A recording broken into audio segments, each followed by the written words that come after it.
Hello friends, welcome to our channel. So AP EAMCET BiPC స్ట్రీమ్లో B pharmacy Pharm D కౌన్సిలింగ్కి సంబంధించి October 14 నుంచి మనకి వెబ్ ఆప్షన్ స్టార్ట్ చేస్తున్నారనమాట. కాబట్టి ఈ వీడియోలో మనం వెబ్ ఆప్షన్స్ ఎలా సెలెక్ట్ చేసుకోవాలి, సో వెబ్ ఆప్షన్కి సంబంధించి ప్రియారిటీ ఆర్డర్ ఎలా సెలెక్ట్ చేసుకోవాలి, సో వీటి గురించి డీటెయిల్గా తెలుసుకుందాం. కాబట్టి ఎక్కడ స్కిప్ చేయకుండా మొత్తం చూడండి. ఇంకా టాపిక్లోకి వెళ్తే మనకి బైపీసీ స్ట్రీమ్లో బీ ఫార్మసీ ఫార్మడీ కౌన్సిలింగ్కి సంబంధించి అక్టోబర్ 14 నుంచి అక్టోబర్ 17 వరకు వెబ్ ఆప్షన్స్ అనమాట. సో మీరు వెబ్ ఆప్షన్ టైంలో ఒక్క బీ ఫార్మసీ ఫార్మడీ అనే కాదు, మీరు మొత్తం అన్ని 7 కోర్సులు సెలెక్ట్ చేసుకోవచ్చు అనమాట. ఇక్కడ మనకి మొత్తం 7 కోర్సులు ఉంటాయి. Agricultural engineering, B Tech biotechnology, food technology, food engineering, doctor of pharmacy అంటే ఫార్మడీ, ఫార్మస్యూటికల్ ఇంజనీరింగ్, ఇంకా లాస్ట్గా బీ ఫార్మసీ. మొత్తం మనకి 7 కోర్సులు ఉంటాయన్నమాట. మీరు 7 సెలెక్ట్ చేసుకోవచ్చు. ఊరికి సెలెక్ట్ చేసుకుంటామంటే సరిపోదు. సో ఆ కోర్సుకు సంబంధించి మొత్తం ఎన్ని కాలేజీలు ఉన్నాయి, ఆ కాలేజీకి సంబంధించి కేటగిరీ వైజ్గా కట్ ఆఫ్ ఎంత మీరు మొత్తం చెక్ చేసుకోవాల్సి ఉంటుంది. మనకి ఫార్మసీ కౌన్సిలింగ్లో ఉండే ఆ 7 కోర్సులకు సంబంధించి మొత్తం ఓవరాల్గా 236 కాలేజెస్ ఉన్నాయన్నమాట. ఆ 236 కాలేజెస్లో అగ్రికల్చర్ ఇంజనీరింగ్కి సంబంధించి మొత్తం 11 కాలేజీలు ఉన్నాయన్నమాట.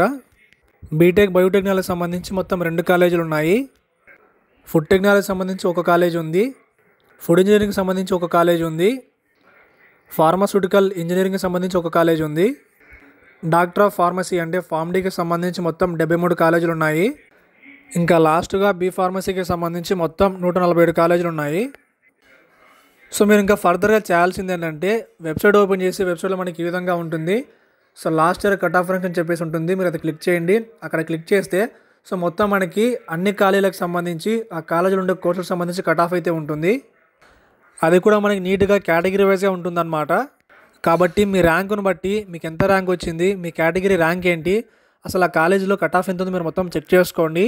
సో మనకి ఇంకా వెబ్ ఆప్షన్ స్టార్ట్ చేయడానికి అక్టోబర్ 14 వరకు టైం ఉంది. కాబట్టి సో నీట్గా నిదానంగా జాగ్రత్తగా నోట్ చేసుకోండి. సో ఈ లిస్ట్లో మనకి ఆ కాలేజ్ ఏంటి, ఆ కాలేజ్ నేమ్ ఏంటి, ఆ కాలేజ్ ఎక్కడ ఉంది మొత్తం డీటెయిల్గా ఉందన్నమాట. అలానే లాస్ట్లో మనకి ఆ కాలేజ్కి సంబంధించిన ఫీజు కూడా ఉంది. కాబట్టి జాగ్రత్తగా చెక్ చేసుకోండి. సో ఎందుకు చెప్తున్నానంటే సో చాలామంది నాకు 50,000 ర్యాంక్ వచ్చింది, 60,000 ర్యాంక్ వచ్చింది, సో నేను గవర్నమెంట్ పెట్టుకోవచ్చా, నాకు గవర్నమెంట్ వస్తుందని చెప్పేసి అడుగుతున్నారు. సో అలాంటి వాళ్ళు మీరు ఏం చేయాలంటే ఫస్ట్ ఈ last cut off ranks open చేయండి. సో మీరు అవి చెక్ చేసుకొని అసలు మీ ర్యాంకుకి సంబంధించి ఏ కాలేజ్ మీకు ఆఫర్ చేస్తుంది, అసలు మీ ర్యాంకుకి ఏ కాలేజీలో కట్ ఆఫ్ దగ్గర ఉంది మీరు చెక్ చేసుకోండి. ఫర్ ఎగ్జాంపుల్ చూసుకుంటే ఇప్పుడు ఎవరికైనా ఏపీఎంసెట్లో 40,000 ర్యాంక్ వచ్చిందనుకోండి. సో 40,000 వచ్చిన వాళ్ళు ఏమనుకుంటారంటే నేను గవర్నమెంట్ కాలేజ్ సెలెక్ట్ చేసుకుంటాను అంటే ఏయూ కావచ్చు, జేఎన్టీయూ, ఎస్వీ అలా పెట్టుకుంటాం అనుకుంటారు. కానీ మీరు అలా సెలెక్ట్ చేసుకోవాలంటే ఫస్ట్ మీరు ఆ కాలేజ్ సంబంధించి అంటే అది ఏయూ అయినా, జేఎన్టీయూ అయినా, ఎస్వీ అయినా మీరు ఫస్ట్ ఆ కాలేజ్ సంబంధించి కట్ ఆఫ్ చెక్ చేసుకోండి. సో ఆ కాలేజ్ దగ్గర ఆ కాలేజ్కి సంబంధించి category wise cut off check చేసుకోండి. సో ఒకవేళ మీ కేటగిరీకి సంబంధించి ఆ కాలేజీలో కట్ ఆఫ్ దగ్గరగా ఉందనుకోండి మీరు అది సెలెక్ట్ చేసుకోండి.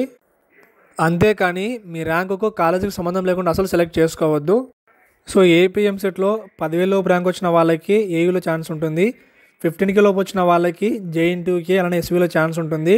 20K అలా వచ్చిన వాళ్ళకి ఆచార్య నాగార్జున ఛాన్స్ ఉంటుంది. సో 25K అలా లోపు వచ్చిన వాళ్ళకి జేఎన్టీయూ అనంతపురంలో ఛాన్స్ ఉంటుంది అనమాట. అంటే నేను ఇది అప్రాక్సిమేట్గా చెప్తున్నాను. కానీ మీరు ఏం చేయాలంటే తప్పకుండా మీరు మొత్తం అది గవర్నమెంట్ అయినా ప్రైవేట్ అయినా ఫస్ట్ మీరు ఆ కాలేజ్ సెలెక్ట్ చేసుకొని మొత్తం అన్నీ మనకు చెక్ చేసుకోండి.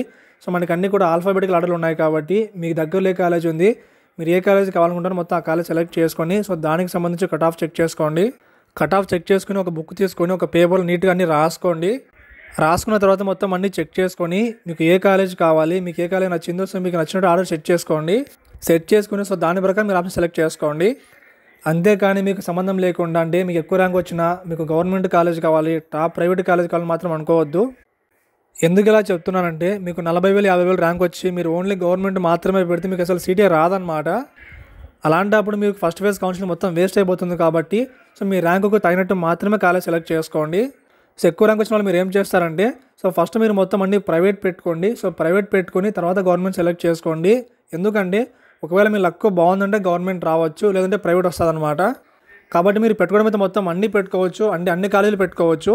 కానీ మీకు గవర్నమెంట్ వస్తుందా, ప్రైవేట్ వస్తుందా అంటే మీ ర్యాంకును బట్టి ఉంటుంది. మీరు ఒక్కసారి పీడిఎఫ్ డౌన్లోడ్ చేసుకొని ఆ పీడిఎఫ్లో మీ కేటగిరీ బట్టి మీ ర్యాంకును బట్టి ఏ కాలేజ్ వస్తుందో మీరు చెక్ చేసుకున్నారంటే నేను మళ్ళీ సపరేట్గా టాప్ 10 కాలేజ్ ఏంటి, టాప్ 20 కాలేజ్ ఏంటి చేయాల్సిన అవసరం అయితే ఉండదు. లాస్ట్ ఇయర్ కట్ ఆఫ్ ర్యాంక్స్కి సంబంధించి పీడిఎఫ్ మన టెలిగ్రామ్ ఛానల్ అప్లోడ్ చేయడం జరిగింది. మీరు అక్కడ డౌన్లోడ్ చేసుకోవచ్చు. మీరు ఒక్కసారి పీడిఎఫ్ డౌన్లోడ్ చేసుకొని ఆ పీడిఎఫ్లో మీ కేటగిరీ బట్టి మీ ర్యాంకును బట్టి ఏ కాలేజ్ వస్తుందో మీరు చెక్ చేసుకున్నారంటే నేను మళ్ళీ సపరేట్గా టాప్ 10 కాలేజెస్ ఏంటి, టాప్ 20 కాలేజెస్ ఏంటి చేయాల్సిన అవసరం అయితే ఉండదు. అంటే మీ కొద్దీ మీరే ఓన్గా మొత్తం చెక్ చేసుకుంటుంటుంది అనమాట. కాబట్టి మీరు ఒకసారి అలా చెక్ చేసుకోండి. మీకు అప్పటికి డౌట్ ఉంటే కింద కామెంట్ చేయండి. శాస్త్ర గ్రూప్ ఆఫ్ కాలేజెస్ ఈ క్యాంపస్ నెల్లూరులో ఉంటుంది. ఇక్కడ మెయిన్గా ఏంటంటే ఎవరైతే పేరెంట్స్ వాళ్ళ ఇంట్లో అమ్మాయిల కోసం 24/7 సేఫ్టీ, మంచి హాస్టల్ ఫెసిలిటీ, అలానే మెయిన్గా అది కూడా ఓన్లీ ఉమెన్స్ కాలేజ్ కోసం సెర్చ్ చేస్తున్నారో సో అలాంటి వాళ్ళ కోసం శాస్త్ర college of pharmaceutical education and research perfect ఎగ్జాంపుల్గా ఉంటుంది. కాలేజ్ కోడ్ వచ్చేసి SBSW. ఇక్కడ ఓన్లీ ఉమెన్స్కి మాత్రమే ఉంటుంది. మన స్టేట్లో ప్రైవేట్ కాలేజీలో ఉమెన్స్కి 2 కాలేజీలు ఉన్నాయి. అందులో ఒకటి మనకి శాస్త్రాలో ఉంటుంది. అండ్ అదేవిధంగా కో ఎడ్యుకేషన్కి సంబంధించి శాస్త్ర college of pharmaceutical education and research SCON and SPRC అనే నేమ్తో మనకి 2 కాలేజెస్ ఉన్నాయి. అలానే ఇక్కడ మనకి B ఫార్మసీ ఫార్మ్డీతో పాటు BSc నర్సింగ్, BPT కూడా ఆఫర్ చేస్తున్నారు. అలానే మీకు hostel fee, mess fee, tuition fee ఇలా మొత్తం అన్ని ఫీజెస్ కలిపి కేవలం 75,000 రూపీస్తోనే శాస్త్రంలో మేనేజ్మెంట్ కూడా కింద ఆఫర్ చేస్తున్నారు. అలానే మీ కోర్స్ కంప్లీట్ చేసుకున్న తర్వాత మంచి మంచి కంపెనీస్తో టైఅప్ అయ్యి మంచిగా మనకి ప్లేస్మెంట్స్ కూడా ఆఫర్ చేస్తున్నారు. కాబట్టి మీరు ఎవరికైనా జాయిన్ అవ్వాలని ఇంట్రెస్ట్ ఉంటే పైన కనిపిస్తున్న నెంబర్కి మీరు కాల్ చేస్తే జాయిన్ అవ్వచ్చు. సో ఇది ఫ్రెండ్స్ APMCET బైపీసీ స్ట్రీమ్లో B ఫార్మసీ ఫార్మ్ డి కౌన్సిలింగ్కి సంబంధించి ఒక ముఖ్యమైన అప్డేట్ అనమాట. సో వీటికి సంబంధించి మీకు డౌట్స్ ఉంటే కింద కామెంట్ చేయండి. ఇంకా మీకు నచ్చితే లైక్ చేసి, షేర్ చేసి, సబ్స్క్రైబ్ చేయండి. Thank you for watching.